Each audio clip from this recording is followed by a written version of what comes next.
నవ కంటోన్మెంట్ నిర్మాణంలో భాగంగా కంటోన్మెంట్ ఎమ్మెల్యే శ్రీ గణేష్ బాలంరాయ్ అన్న నగర్లోని ప్రభుత్వ ప్రాథమిక పాఠశాల అభివృద్ధిపై ప్రత్యేక దృష్టి సారించారు. ఇటీవల బస్తీ పర్యటనలో భాగంగా పాఠశాలను సందర్శించిన ఎమ్మెల్యే భవనం పైకప్పు పూర్తిగా దెబ్బతినడం, విద్యార్థులకు సరైన ఆట స్థలం లేకపోవడం గమనించారు. చిన్నారుల భవిష్యత్తును దృష్టిలో ఉంచుకుని పాఠశాలను తక్షణమే పునర్నిర్మించాలని నిర్ణయించారు.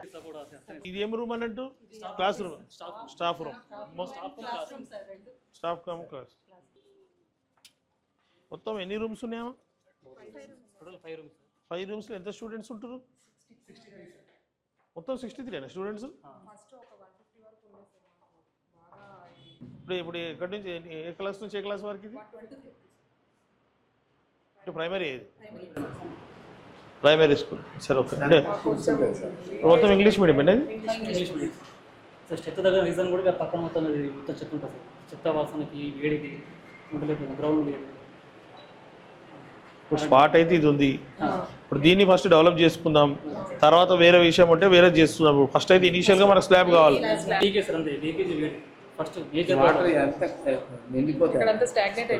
अरे अपन क्या करना भाई, इसको कुछ हो गया तो स्पाइट भी करना.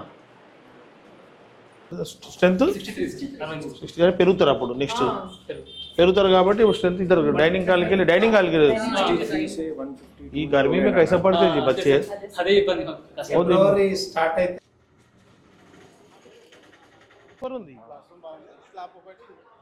ఎంత బాగుంది. ఓన్లీ స్లాబ్ ఒకటే దీనికి చాలా నీట్గా ఉంది మిగతా వాళ్ళ మీద కంపేర్ చేస్తే. అంటే ఇప్పుడు దీని 5 రూమ్సా? नया रूम मतलब निकालेंगे नहीं, नहीं निकालेंगे. सपोर्ट दिए सो पूरा ऑलरेडी पूरा इसको छेड़े तो ये वॉइस भी निकालना पड़ता है. इसके शीट्स है तो रुकता అవుతా అమ్మా. अभी इनका शीट से डाल सकते हैं स्लैब. ये ऐसी रहें ऊपर से ऊपर डाला दो.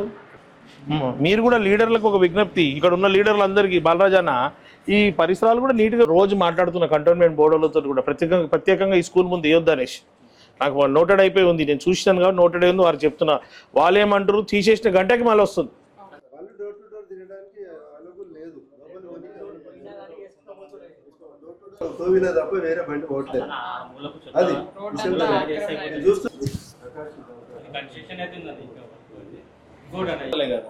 పసిపిల్లలు అది కూడా 5 years వాళ్ళు భోజనం చేయాలంటే